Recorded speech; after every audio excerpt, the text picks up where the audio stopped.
So this is John When You Do It. In this video we're going to make peanut butter and jelly using Maier's premium Italian bread,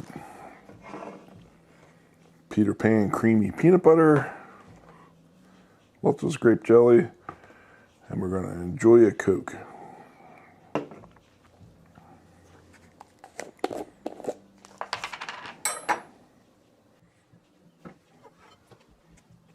So when I apply peanut butter,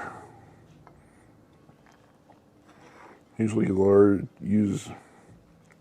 use a large amount. What would be considered a lot for many, maybe considered a little for the few. I always butter both sides. And then because I don't have a squeeze, I also use a spoon.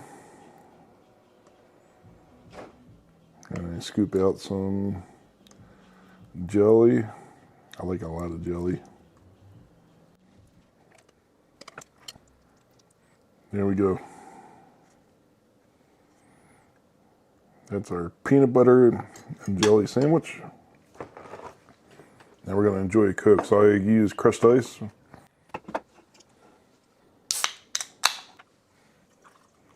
And I always wet the ice ahead of time. That way it minimizes the amount of carbonation that escapes. Oh yeah. That's a good sandwich.